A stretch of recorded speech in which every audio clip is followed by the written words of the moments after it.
میں حیرت سے کنگ اپنے شوہر کو دیکھ رہی تھی۔ مجھے یقین نہیں آ رہا تھا کہ اس کے منہ سے نکلنے والے الفاظ کا کیا مطلب ہے۔ کہنے لگا، ہمارے ہاں یہ رسم ہے۔ میں نے کہا، میں ایسے کسی رسم و رواج کو نہیں مانتی۔ میری شادی آپ کے ساتھ ہوئی ہے اور میں آپ کے نکاح میں ہوں، آپ کی بیوی ہوں۔ میں کسی اور کے کمرے میں رات کیسے گزار سکتی ہوں؟ میرے شوہر کہنے لگا، زیادہ سوال مت کرو، تم اس وقت پردیس میں ہو، اپنے ماں باپ سے بہت دور ہو، اس لیے وہی کرو جو میں کہہ رہا ہوں۔ تمہیں شادی کی پہلی رات میرے نوکر کے کمرے میں گزارنی ہوگی۔ اور میں تو حیران پریشان سی اپنے شوہر کو دیکھ رہی تھی۔ میرا جسم تھرے تھرے کانپ رہا تھا۔ مجھے لگا شاید وہ مذاق کر رہا ہے اور ابھی کہتے گا کہ ارے میں تو مذاق کر رہا تھا، تمہیں ڈرانے کے لیے کہہ رہا تھا، مگر یہ مذاق نہیں تھا۔ پھر سنجیدگی کے عالم مجھے کھینچتا ہوا نوکر کے کمرے میں لے گیا اور مجھے اندر بھیج کر دروازہ باہر سے بند کر دیا۔ میں خوف زدہ نظروں سے آس پاس دیکھ رہی تھی۔ میرا دل بہت بری طرح سے گھبرا رہا تھا۔ میرا بس نہیں چل رہا تھا کہ میں جہاں سے نکل کر دور بھاگ جاؤں۔ اس کے ساتھ ساتھ مجھے اپنے شوہر کا حیرانگی ہو رہی تھی اور غصہ بھی۔ رسم، یہ بھی کوئی رسم ہوتی ہے؟ لعنت ہو ایسی رسم و رواج پر۔ غصے کے ساتھ ساتھ میری آنکھوں میں ابل ابل کر آنسو بھی نکل رہے تھے، مگر میں خود کو تسلی دے رہی تھی کیونکہ اور کوئی تسلی دینے والا تھا نہیں۔ میں اپنے آپ سے کہہ رہی ہوں کہ جیسا میں سوچ رہی ہوں ویسا کچھ بھی نہیں ہوگا۔ میں کمرے میں بے چینی سے ٹہل رہی تھی۔ شاید میرے شوہر نے مذاق کیا ہوگا اور وہ ابھی آ کر مجھے اپنے کمرے میں لے جائے گا۔ میں اپنے شوہر کا انتظار کرنے لگی۔ میں بستر پر بیٹھنے کے بجائے چکر پر چکر کاٹ رہی تھی۔ کافی دیر گزر گئی تھی، نہ نوکر آیا اور نہ ہی شوہر آیا تھا۔ مزید 1 گھنٹہ گزر گیا۔ اچانک کمرے کا دروازہ کھلا۔ جیسے ہی دروازہ کھلا میں نے خوف زدہ نظروں سے دروازے کی طرف دیکھا، جہاں پر ایک انتہائی بری شکل والا خوفناک سا انسان جو کہ کافی زیادہ اونچا لمبا تھا مجھے اندر تک اترتی نظروں سے دیکھ رہا تھا اور اپنی مونچھوں کو تاؤ دے رہا تھا۔ اس کی آنکھوں میں ہوس آرام سے میں دیکھ سکتی تھی۔ میرا دل سوکھے پتے کی طرح لرزنے لگا۔ مجھے لگ رہا تھا جیسے وہ میرے ایکس رے کر رہا۔ مجھے اس پر شدید غصہ آ رہا تھا۔ میرا دل کیا مجھ سے تھپڑ لگا دوں، مگر میں اپنے جذبات پر قابو رکھے ہوئی تھی کیونکہ میں اپنے شوہر کے رحم و کرم پر تھی اور اپنے ملک سے بہت دور پردیس میں تھی۔ نہ جانے جہاں کے قوانین کیسے تھے۔ اگر میں اسے گالم گلوچ یا تھپڑ مار دیتی تو کہیں مجھے جیل ہی نہ رکنا پڑتی، اس لیے میں خود پر صبر کیے رکھا۔ مجھے تو اپنے گھر والوں پر شدید غصہ آ رہا تھا جنہوں نے بغیر جانچ پڑتال کے مجھے یوں پردیس میں بھیج دیا تھا۔ یہاں پر کوئی بھی میرا جاننے والا نہیں تھا اور نہ ہی کوئی میرا پرسانی حال تھا۔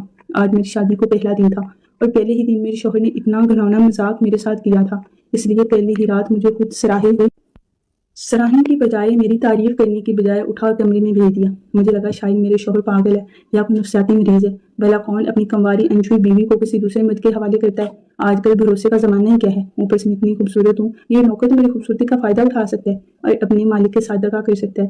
جب میرے شوہر نے مجھے کہا کہ شادی کی پہلی رات دلہن نوکر کے کمرے میں جاتی ہے تو میں دنگ رہ گئی تھی۔ میرے پاؤں تلے سے زمین نکل گئی تھی۔ شادی کا مطلب ایک عورت کے لیے کیا ہوتا ہے؟ کیا میرے شوہر اس بارے میں نہیں جانتا تھا؟ ایک عورت پرائے مرد پر بھروسہ کر کے صرف 3 بول نکاح کے پڑھ کر ہمیشہ کے لیے اپنے ماں باپ کو چھوڑ کر اس کے سپرد کر دی جاتی ہے۔ اس کے دل میں کئی ارمان ہوتے ہیں اپنے شوہر کے حوالے سے، اپنی شادی کی پہلی رات کے حوالے سے، مگر شوہر نے میرے سارے ارمانوں کو جلا کر رکھ دیا تھا۔ میرے انکار پر کوئی فائدہ نہیں ہوا تھا۔ میں اس کے کمرے میں موجود تھی جہاں وہ بھیانک شکل کا نوکر میرے سامنے کھڑا تھا۔ وہ آہستہ آہستہ میری طرف بڑھنے لگا۔ جیسے جیسے وہ میری طرف بڑھ رہا تھا میرے دل کی دھڑکن تیز ہو رہی تھی۔ اس کی آنکھوں سے اس کا دل کا حال صاف واضح تھا۔ دوسری طرف میرے ہاتھ پاؤں پھول رہے تھے۔ وہ میری انتہائی قریب پہنچ چکا تھا۔ اس سے پہلے کہ مجھے ہاتھ لگاتا یا کوئی کارروائی کرتا، میں نے جلدی سے اپنے ہاتھ میں چھپائی ہوئی دوائی اس کے چہرے پر پھینک دی، جس سے سونگتے ساتھ ہی وہ زمین بوس ہو گیا اور فرش پر گر گیا اور سکا سانس لیا۔ پھر خود ہی بستر پر بیٹھ گئی۔ میرے ذہن میں ابھی تک اپنے شوہر کی بات گونج گئی تھی کہ کچھ بھی ہو جائے تمہیں صبح سے پہلے واپس نہیں آنا، ورنہ تمہاری سزا کے طور پر پورے 3 مہینے تمہیں نوکر کے کمرے میں گزارنے پڑیں گے۔ مجھ سے بالکل دور میری آنکھوں سے مسلسل آنسو بہ رہے تھے۔ مجھے سمجھ نہیں آ رہا تھا کہ میں کیا کروں، اس کی مدد کے لیے کہوں۔ اس کے ساتھ ساتھ مجھے یہاں کے لوگوں پر بھی غصہ آ رہا تھا۔ یہی سوچتے سوچتے کب صبح ہی پتہ نہیں چلا۔ میری کمر بالکل تختہ بن چکی تھی۔ جب میں فجر کے ٹائم اپنے کمرے میں داخل ہوئی، اپنے شوہر کو بے خبر سوتے ہوئے پایا۔ کیسا پتھر دل انسان تھا، اتنی خوبصورت بیوی سے شادی کے بعد بھی بیڈ پر اکیلا سو رہا تھا۔ میرے دل میں اس کے لیے بدگمانی اور نفرت بڑھنے لگی۔ میں اس کی دوسری جانب آ کے لیٹ گئی۔ میں سمجھ رہی تھی کہ وہ سو رہا ہے لیکن وہ جاگ رہا تھا۔ میرے لیٹتے ہی اس نے مجھ سے پوچھا کہ تمہاری رات کیسے گزری؟ اس کے لہجے میں عجیب غریب سی بے چینی تھی، اور یہ بے چینی کیسے نہ ہوتی؟ اس نے خود ہی اپنی بیوی کو غیر مرد کے حوالے کر دیا تھا، جو مرد کم اور جانور زیادہ معلوم ہوتا تھا، جسے سوچ کر مجھے کراہت آنے لگتی تھی۔ میں نے کہا بہت اچھی گزری، جیسے تم سوچ رہے ہو نا ویسی گزری ہے۔ میں نے اس پر طنز کیا۔ میری بازو کو تیزی سے اپنے بستر پر اٹھا اور مسکراتے ہوئے کہنے لگا فکر مت کرو، تمہیں مزید 3 ہفتے ایسی راتیں نصیب ہوں گی۔ میں تو بالکل پاگلوں کی طرح اسے دیکھنے لگی۔ مجھے تو لگا تھا کہ صرف ایک ہی رات کا پڑاؤ ہے، مگر میرے آگے تو ایک پہاڑ کھڑا تھا جسے میں سر کرنا تھا اور اٹھ کر چلا گیا۔ وہ مجھے پتھر کا مجسمہ بنا گیا تھا۔ وہ اپنے آفس تیار ہو کر جا چکا تھا۔ اس کے گھر سے باہر نکلتے ہی مجھے اپنی فکر ہونے لگی۔ میرے ذہن میں بار بار اس کے نوکر کا خیال آ رہا تھا۔ کہ کہیں ایسا نہ ہو وہ دن کے وقت دوبارہ میرے کمرے میں آ جائے، لیکن دن کے وقت ایسا کچھ نہیں ہوا تھا۔ میں نے اسے کہیں بھی نہیں دیکھا تھا۔ مجھے تو خوف ستانے لگا کہ کہیں وہ میرے شوہر کو بتا نہ دے کہ رات کو میں نے اس کے ساتھ کیا کیا، مگر جب وہ میرے شوہر کے ساتھ رات کو گھر میں داخل ہوا تو اس نے مجھے نظر اٹھا کر بھی نہیں دیکھا تھا۔ عجیب طرح کے لوگ تھے، نہ مجھے ان کی سمجھ آ رہی تھی، مجھے تو یہ کوئی خلائی مخلوق لگتی تھی۔ مجھے اب اس بات کی فکر ستانے لگی تھی کہ آج رات میں کیا کروں گی، کیسے اپنی جان چھڑاؤں۔ میں مختلف طرح کی تدبیریں سوچنے لگی، مجھ سے اس بارے سے سوال نہیں کرے گی، لیکن لگتا ہے کہ تمہیں میری بات سمجھ نہیں آئی ہے۔ وہ اس سے لال آنکھیں مجھے گھور رہا تھا۔ میں جانتی تھی وہ جان بوجھ کے کر رہا ہے، مجھے غصہ دکھائے تاکہ میں اس کے غصے سے ڈر کر اس سے دوبارہ اس بارے میں سوال کروں، لیکن فی الحال میں اس کے ساتھ کسی قسم کا دنگا فساد نہیں چاہتی تھی۔ لہٰذا میں نے پیار محبت کا سہارا لیا اور شریکت کا بھی سہارا لیا۔ میں نے کہا کہ ایسا شریعت میں بالکل حرام ہے کہ ایک مرد اپنی بیوی کو کسی غیر مرد کے حوالے کر دے۔ اگر رسم پوری دنیا میں ہوتی تو اس بارے میں مجھے پتا ہوتا، جبکہ انٹرنیٹ پر بھی اس کے بارے میں کوئی خبر نہیں ہے۔ کہیں بھی کوئی انسان ایسی فضول رسمیں نہیں اپناتا۔ یہ تو ایک مرد کے لیے 2 مہینے کا مقام ہوتا ہے جب وہ اپنی گھر کی عزت، اپنی گھر کی عورت کسی غیر مرد کے حوالے کر دے۔ لوگ تو غیرت کے معاملے میں کٹ مرتے ہیں، مگر آپ لوگ نہ جانے کیسے انسان ہیں، خود اپنی عزت کسی غیر کو سونپتے ہیں۔ میں نے اپنے شوہر کو غیرت جتانے کی ناکام سے کوشش کی، مگر وہ تو بلا کا ڈھیٹ اور جنگلی انسان تھا۔ کہنے لگا تمہیں دنیا سے پوچھنے کی ضرورت نہیں ہے، جب میں تمہیں بتانے کے لیے ہوں۔ اس نے جھنجھلاتے ہوئے کہا۔ اس کے ساتھ ہی اس نے مجھے اس بات سے بھی خبردار کر دیا کہ اس چیز کا ذکر میں کسی کے سامنے بھی نہیں کروں۔ بھلا یہ کوئی بات ہے کسی کے سامنے کرنے والی تھی؟ یہ تو میرے لیے ہی 2 مہینے کا مقام تھا۔ میں سارا دن گھر میں برائی سے پھرتی تھی۔ ایسا نہیں تھا میرے شوہر کے پاس دولت کی کوئی کمی تھی، بلکہ گھر میں نوکر چاکر اور بھی تھے، نوکرانیاں بھی تھیں، مگر وہ تو بالکل پونگی بہری تھی، مجھ سے بات کرنا بھی پسند نہیں کرتی تھی، اس لیے ان کو بلانا بالکل فضول تھا۔ یوں لگتا تھا جیسے ہی اپنے مالک کے غلام ہوں اور اس کو حکم کی تابع فرمان ہوں۔ میرا شوہر مجھے ہاتھ تک نہیں لگاتا تھا۔ اس نے شادی کی رات ہی مجھے چھوا تک نہیں تھا، حالانکہ جو بھی مجھے دیکھتا وہ مجھ پر لٹو ضرور ہو جاتا تھا۔ وہ تو میں اپنے شوہر کی جائز بیوی تھی، اس کی ملکیت تھی، اور جیسا چاہتا تھا مجھ سے وہ پیار جتاتا۔ میں تو سوچ سوچ کر پاگل ہو رہی تھی، اور اب میرا پاگل پن غصے میں بدل گیا تھا۔ میرا دل کر رہا تھا کہ اپنے ہاتھوں سے اس کا گلا دبا دوں، مگر میں بے بس لڑکی تھی، مظلوم تھی جس پر ظلم کیا جا رہا تھا۔ میں جلدی سے 3 ہفتے گزرنے کا انتظار کرنے لگی۔ 3 ہفتوں کے بعد مجھے اپنے امی ابو کے گھر چلے جانا تھا۔ وہ رات میں پرسکون سو رہی تھی جب اچانک میرا دروازہ زور زور سے بجنے لگا۔ میں ہڑبڑا کر اٹھی۔ جب دروازے کی طرف دیکھا تو سامنے کھڑی شخصیت کو دیکھ کر میری اوپر کی سانس اوپر اور نیچے کی نیچے رہ گئی تھی۔ مجھے کوئی اور نہیں بلکہ وہی خوفناک صورت نوکر کھڑا مسکرا رہا تھا اور مسکراتی نظروں سے میری طرف دیکھ رہا تھا۔ میں اسے اپنے کمرے کے دروازے پر کھڑا دیکھ کر مجھے یکدم غصہ آنے لگا۔ میں تو اس کی جرأت پر حیران تھی، بھلے اس گھر کا نوکر وہ اتنے دھڑلے سے اپنے مالک کے بیوی کے کمرے میں کیسے گھس سکتا ہے۔ میں نے اپنی آواز میں رو پر غصہ جما کر کہا کہ تمہاری ہمت کیسے ہوئی یہاں پر آنے کی، اس وقت یہاں سے نکلو، دفع ہو جاؤ، میرا مجھ سے برا کوئی نہیں ہوگا۔ مگر وہ بلا کا ڈیڑھ تھا، اسے ذرا بھی اثر نہیں ہوا۔ کہنے لگا کہ لگتا ہے آپ نے اپنے شوہر کی بات کو سیریس نہیں لیا۔ میں کہتے ساتھ ہی وہ کمرے میں داخل ہو گیا۔ میں نے شور مچانا شروع کر دیا کیونکہ میں اس سے اچانک اتفاق کے لیے تیار نہیں تھی۔ میں نے کہا خبردار جو میرے بھی قریب آئے، میں تمہیں جان سے مار دوں گی، نکل جاؤ یہاں سے۔ لیکن اس سے جیسے اثر ہی نہیں ہو رہا تھا۔ وہ مسلسل مسکراتی نظروں سے مجھے دیکھے جا رہا تھا، آگے بڑھتے جا رہا تھا۔ جیسے جیسے میرے قریب آ رہا تھا ویسے ویسے میرا دل تیزی سے دھڑک رہا تھا۔ مجھے جو اتنے دنوں سے لگ رہا تھا کہ کہیں دفع ہو گئے، میں نے اس کی شکل نہیں دیکھی تھی۔ ایک دم سے اسے سامنے دیکھ کر میرے سارے وہم جاگ اٹھی تھی، یقین میں بدل گئے تھے۔ وہ تو موت کے فرشتے کی طرح میرے سر پر کھڑا تھا۔ میں اپنی جان بچانے کے لیے کوئی ہیلا تلاش کرنے لگی۔ کہنے لگا کہ پچھلی بار تم نے مجھے بے ہوش کر دیا تھا، اس بار کیا کرو گی؟ پچھتاؤ گی۔ پچھلی سختی کرنے پر مجبور مت کریں، ساری عمر پچھتاتا ہوگا۔ تمہارے شوہر بھی کچھ نہیں کر پائے گا۔ اس کے لہجے میں ایک عجیب سا سرد بندھا جو مجھے اپنی ہڈیوں کے اندر اترتا ہوا محسوس ہوا۔ میرے شوہر کے سامنے تو وہ بڑا ہی مؤدب سا رہتا تھا، اس کی جی حضوری کرتا، مگر وہ اس وقت اس کا نام اتنی نفرت سے لے رہا تھا، مجھے حیرانی ہوئی۔ اس سے پہلے وہ میری طرف بڑھتا اور مجھے بازو سے پکڑتا۔ میں جلدی سے بستر کی دوسری طرف سے اتر کر واش روم میں گھس گئی اور دروازہ زور سے لاک کر دیا تھا۔ یہ سب کچھ دیکھ کر وہ غصے سے چلانے لگا، دروازہ پیٹنے لگا۔ وہ ایک دم جنگلی جانور سے پاگل پن بن گیا تھا۔ میں اس کا پاگل پن نہیں سہ سکتی تھی۔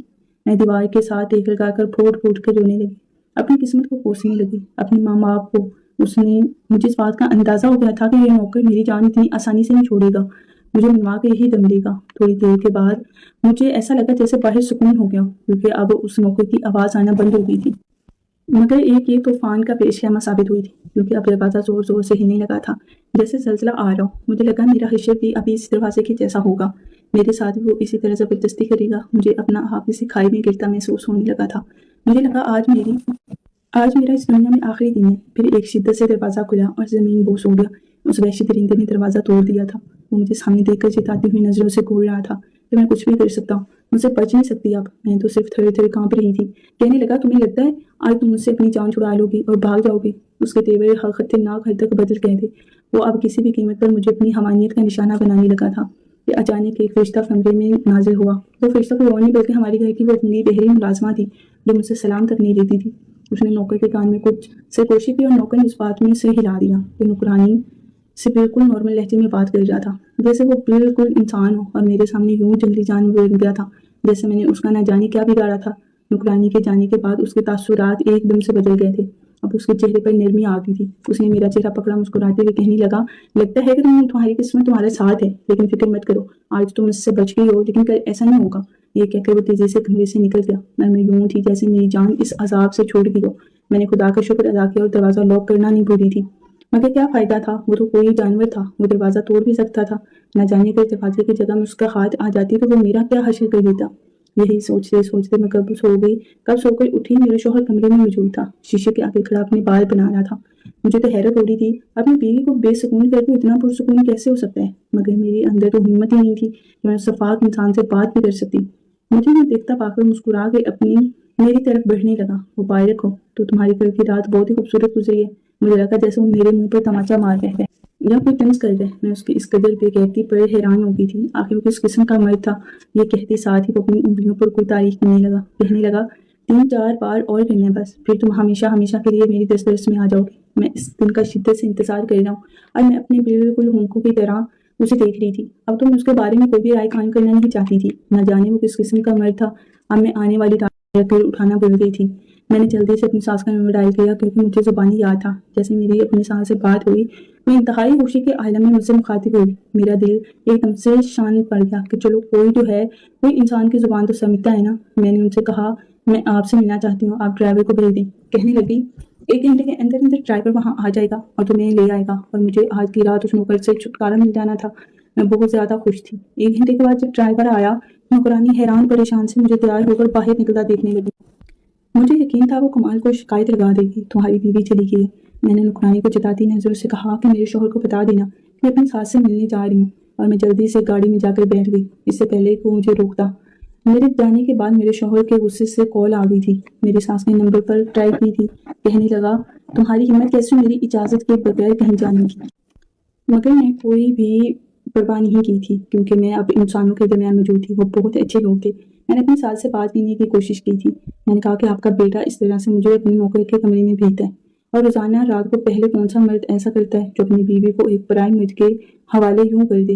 میری ساس بہت حیران ہوئی، اور وہ یقیناً پھر تمہیں غلط فہمی ہو گئی کیونکہ میرا بیٹا تو بہت اچھا انسان ہے اور یہ شادی اس کی پسند کی شادی تھی۔ اس نے تمہاری تصویر دیکھی تھی اور تم پہ فدا ہو گیا تھا۔ کہتا تھا میں اس لڑکی سے شادی کرنی ہے۔ بھلا وہ اپنی پسند کی بیوی سے ایسے نازیبا حرکات کیسے کروا سکتے ہیں؟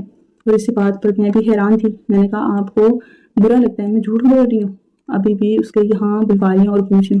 اس نے اپنے بیٹے کو فون کیا۔ آدھے گھنٹے کے بعد بجلی کی رفتار سے میرے ساتھ آ کر کھڑا ہو گیا۔ میرا ہاتھ زور سے پکڑا۔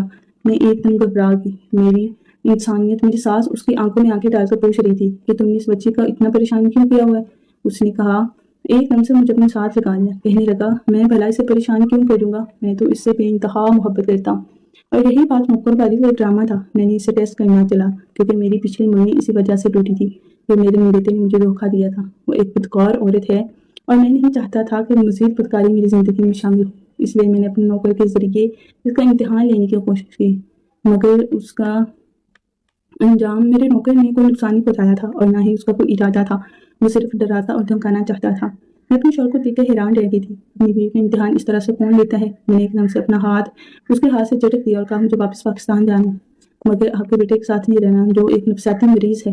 مگر میری ساس نے مجھے معافی مانگی اور کہا، بیٹا تم پریشان مت ہو، وہ بہت محنت کرے گا اور تمہیں کبھی کوئی تکلیف نہیں پہنچائے گا۔ میں ان سے وعدہ کرتی ہوں کہ تمہارے بغیر وہ زندہ نہیں رہے گا۔ میں نے کہا، عجیب سی صورتحال میں گرفتار ہو گئی تھی کہ مجھے کیا کہنا چاہیے۔ کیا ایک چانس اسے دینا چاہیے؟ ہمیشہ کے لیے پاکستان کا ٹکٹ کٹا کر واپس ملک آنا چاہیے؟ آپ کا کیا خیال ہے؟ کمنٹ میں اپنی رائے کا اظہار ضرور کریں۔